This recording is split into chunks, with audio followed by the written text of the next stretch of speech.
فنا سے اپنی بقائے دوام پیدا کر، عمل سے اپنے زمانے میں نام پیدا کر، فنا سے اپنے بقائے دوام پیدا کر، عمل سے اپنے زمانے میں نام پیدا کر، فنا جو ہو کے بچائے بقائے انسانی، حسین ابن علی سا امام پیدا کر۔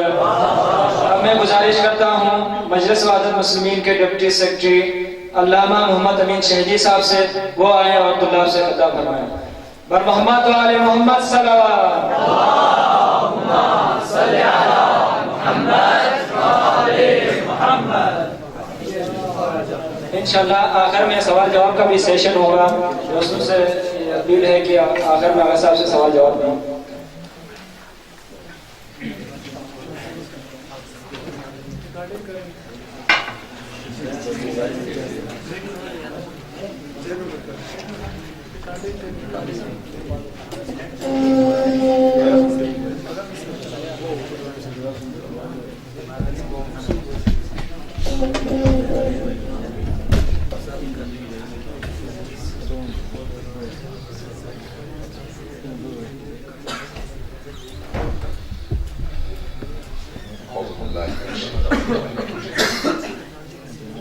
بسم اللہ الرحمن الرحیم۔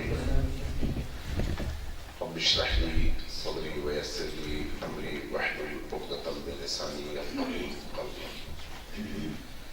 اعوذ باللہ من شرور انفسنا ومن سیئات اعمالنا۔ الحمد للہ رب العالمین بارئ الخلائق اجمعین، الصلاة والسلام علی جمیع الانبیاء والمرسلین، سیما من سمی فی الآفاق بأحمد وفی الأرض بأبی القاسم محمد۔ اللہم صلی علی محمد و آل محمد۔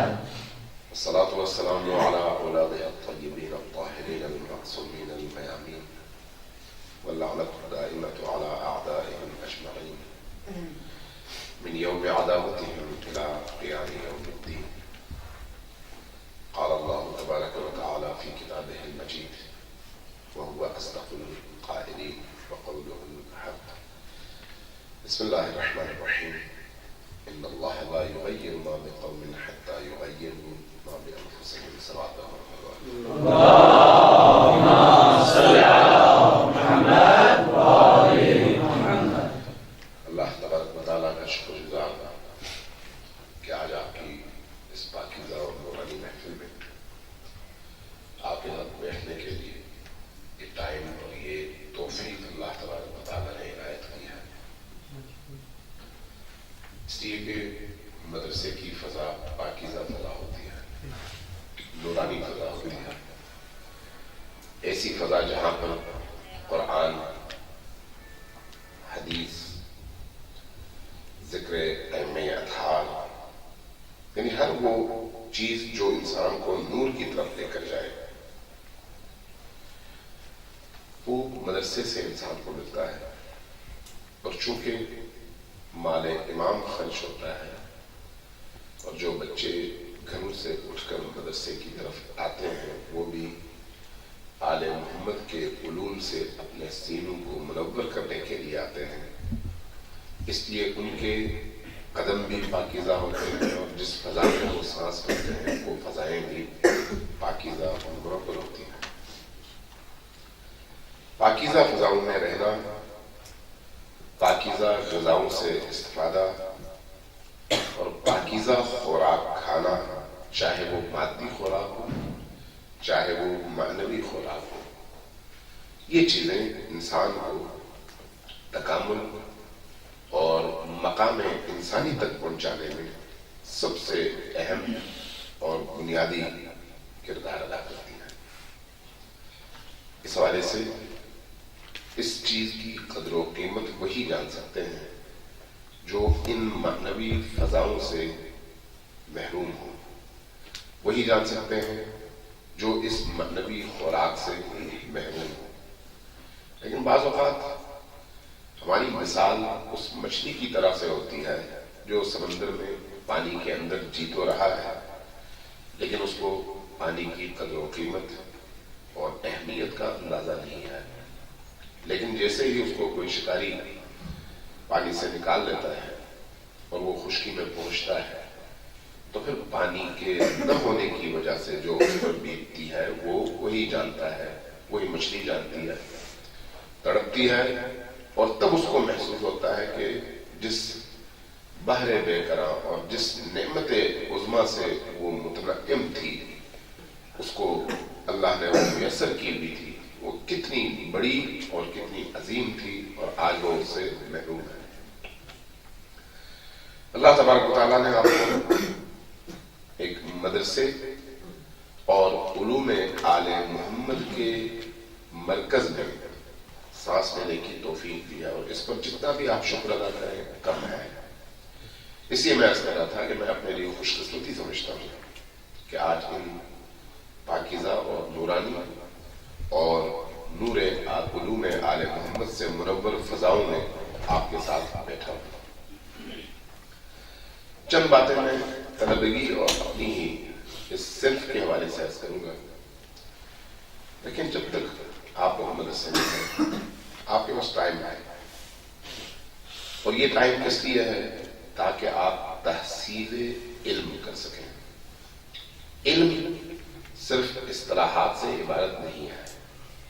جو کچھ آپ کتابوں میں پڑھتے ہیں، چاہے وہ فنی ہو چاہے غیر فنی، جو کچھ آپ کتابوں میں پڑھتے ہیں وہ علوم ضرور ہیں، لیکن جب تک یہ علوم انسانی روح کے ساتھ ساتھ مزج ہو کر، مخلوط ہو کر روح انسانی کا حصہ نہ بنے اور اس کو معارف کی بلندیوں تک پہنچائے نہیں، اس وقت تک یہ صرف اصطلاحیں رہتی ہیں، انسان کے تکامل کا باعث نہیں بنتی۔ اس لیے سب سے پہلا مرحلہ یہ ہے کہ انسان اس فضا سے جب استفادہ کرتا ہے تو صرف اصطلاحیں نہ سیکھے، صرف متون کو حل کرنے کی کوشش نہ کرے، بلکہ متن پر جہاں محنت کرتا ہے، متون پر جہاں محنت کرتا ہے، اصطلاحات پر جہاں محنت کرتا ہے، کم از کم اتنی ہی محنت اپنے آپ پر بھی کرے اور اپنی روح پر بھی کرے۔ اگر اپنے آپ پر محنت کرے گا تو یقینی طور پر بعض اوقات اللہ توفیقات کے ایسے دریا بہا دیتا ہے کہ ایسے لوگ جن کا ذہن کند ہوتا ہے، جن کا ذہن کام نہیں کر رہا ہوتا، ایسے لوگ بھی اللہ تبارک و تعالیٰ اور ائمہ اطہار سے توسل کی وجہ سے، اپنے آپ کو پاکیزہ رکھنے کی وجہ سے، اپنے اخلاص کی وجہ سے، اپنی طہارت روح کی وجہ سے وہ منزلیں طے کر لیتے ہیں جو منزلیں ذہین ترین لوگ اور تیز ترین جوان طے نہیں کر پاتے۔ یہ کوئی انجینئرنگ کا سبجیکٹ نہیں ہے، میڈیکل کا سبجیکٹ نہیں ہے، سوشیالوجی کا سبجیکٹ نہیں ہے، ارضیات کا سبجیکٹ نہیں ہے، MBA کا، کمپیوٹر سائنس کا یا کسی اور مادی علم کا سبجیکٹ نہیں ہے۔ علوم آل محمد کا تعلق روح انسانی اور جان انسانی سے ہے، اسی لیے ان علوم کو باقی تمام علوم پر فوقیت دی گئی ہے۔ انسان دنیا کے لیے نہیں ہے، دنیا انسان کے لیے ہے، ایسا ہی ہے نا؟ دنیا انسان کے لیے ہے۔ جب دنیا انسان کے لیے ہے تو جن علوم کا تعلق اور موضوع دنیا اور مادیت ہے ان کی حیثیت بھی وہی ہے جو دنیا کی ہے، اور جن علوم کا تعلق انسان کی روح، انسان کی جان اور انسان کی فکر سے ہے ان کی حیثیت بھی وہی ہے جو انسان کی ہے۔ سمجھ گئے؟ تو اس اعتبار سے یہ جو علوم ہیں یہ افضل اسی لیے ہے کہ انسان کو انسان بننے میں یہ علوم مدد دیتے ہیں۔ اس حوالے سے میں صرف اتنا عرض کروں گا کہ مدرسے کی فضا میں رہتے ہوئے روحی اور معنوی تکامل کے جو دروازے ایک طالب علم پر کھلتے ہیں وہ کہیں اور اتنی آسانی سے نہیں کھلتے۔ اسباب چاہیے، اور وہ اسباب ایک مدرسے کے اندر زیادہ بہتر طور پر موجود لیے اس نعمت سے بھرپور استفادہ کریں. جہاں آپ فنی علوم پر محنت کرتے ہیں وہیں پر اپنے آپ پر بھی محنت کریں. اپنے اوقات کو تقسیم کرنے کے حوالے سے یہ ضرور ذہن میں رکھیں کہ جتنا ٹائم آپ اپنی ایجوکیشن کو دیتے ہیں، جتنا ٹائم آپ اپنے نیند اور آرام کو دیتے ہیں، جتنا ٹائم آپ اپنی دیگر ایسی ایکٹیویٹیز جو آپ کے بدن کے لیے ضروری ہیں، ورزش ہے، باقی ایکٹیویٹیز ہے، کمپیوٹر ہے، نیٹ ہے، مطالعہ ہے، مختلف ہے، انہیں کو سامنے رکھتے ہوئے کچھ ٹائم اپنی تنہائیوں کو بھی دیں. تنہائیوں سے مراد کیا ہے؟ ایسا ٹائم ضرور آپ کے پاس ہونا چاہیے جس میں آپ اور آپ کا خدا ہو، کوئی تیسرا درمیان میں حائل نہ ہو. اگر ایسا ہو جائے تو یقین جانیں یہی تنہائی کے لمحات آپ کو اللہ کے قریب کرنے میں سب سے زیادہ مؤثر ہوں گے. یہی تنہائی کے لمحات. اور دوسری بات، اصطلاحات کو سمجھنے پر جتنا آپ زور دیتے ہیں اتنا ہی اپنے قلب کی گتھیوں کو سمجھانے پر، سلجھانے پر بھی اتنا ہی زور ضرور دیں. جب آپ ادھر زور دیں گے تو ادھر اللہ نصرت کرے گا، مدد کرے گا، رحمتیں نازل کرے گا اور آپ کے ذہن کے دریچے کھول دے گا. شیخ انصاری کے حوالے سے یہ روایت ہے تاریخ کے صفحات پر کہ ان کا ایک شاگرد ان کے درس میں حاضر ہوتا تھا، اس کو سمجھ کچھ نہیں آتی تھی، کوئی بات ان کو سمجھ نہ آتی اور وہ ہر روز آتے اور نکل جاتے شاگرد. ایک دن امیر المومنین کی بارگاہ میں گئے، مجھے عرض کیا یا امیر المومنین میرا ذہن جو ہے ایسا ہے میں سمجھ نہیں پا رہا، کیا کروں؟ آپ ہی مدد کریں اور آپ ہی میری دستگیری فرمائیں. دعا کی، مناجات کی، رویا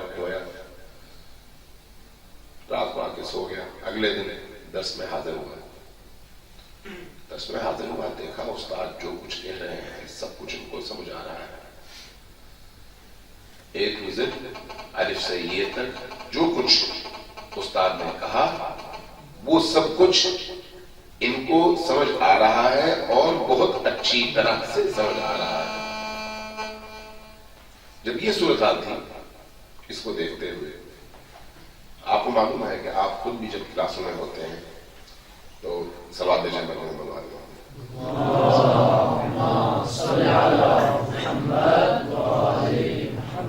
جب کلاس میں استاد کوئی بات کر رہا ہوتا ہے تو آپ کے ذہن میں بہت سارے سوالات اس بات اور اس موضوع کے حوالے سے اٹھتے ہیں، ایسا ہی ہے، اور آپ پھر اشکال کرتے ہیں. ایسا ہی ہے یا نہیں؟ جو سینئر کلاسز ہیں ان کو تو زیادہ اس کا تجربہ ہے. تو جب استاد کی ہر بات سمجھ آنے لگی تو اعتراضات بھی اٹھنے لگے، اشکالات بھی اٹھنے لگے. انہوں نے اٹھ کر ایک سوال کیا، استاد نے جواب دیا، دوسرا کیا جواب دیا، تیسرا کیا جواب دیا. ایک ایسا شاگرد جو اتنے عرصے سے اس کلاس میں حاضر تھا، شیخ کی بارگاہ میں زانو یہ تلمس طے کر کے بیٹھتا تھا، الف سے یہ تک کچھ سمجھ نہیں پاتا تھا، نکل جاتا تھا، اور کبھی اس کے زبان پر کوئی اعتراض پیدا نہیں ہوا، نہیں اٹھا کوئی سوال اس کے ذہن میں، اس لیے کہ خالی ذہن تھا. آج اچانک یہ کیا تبدیلی آئی کہ سوال پر سوال اور ہر سوال اپنی جگہ اچھا اور متقن انداز میں سوال ہوا. تو جب تیسرا سوال ہوا، چوتھا سوال ہوا، پانچواں سوال ہوا تو شیخ انصاری نے سر اٹھایا، مخاطب کیا اور کہا کہ بچے، جس ہستی نے کل رات تمہارے کان میں بسم اللہ پڑھی ہے اس نے میرے کان میں بالناس تک سارا کچھ پڑھ دیا ہے. اس لیے جتنا تم سوال کر سکتے تھے کر گئے ہو، بس اتنا کافی ہے، باقی کل پر چھوڑ دو. کہنے کا مطلب کیا ہے کہ جب آپ توسل اور اپنا معنوی رابطہ اپنے رب سے اور ائمہ اطہار سے بڑھاتے ہیں تو پھر ذہن کے دریچے خود بخود کھلتے چلے جاتے ہیں، اس لیے کہ ان کا نور نازل ہونے لگتا ہے، اندر آنے لگتا ہے. لیکن اگر ہمارا یہ جو توسل اور یہ جو رابطہ ہے یہ اگر کمزور پڑ جائے، آپ چاہے بہت زیادہ ذہین، بہت زیادہ فتین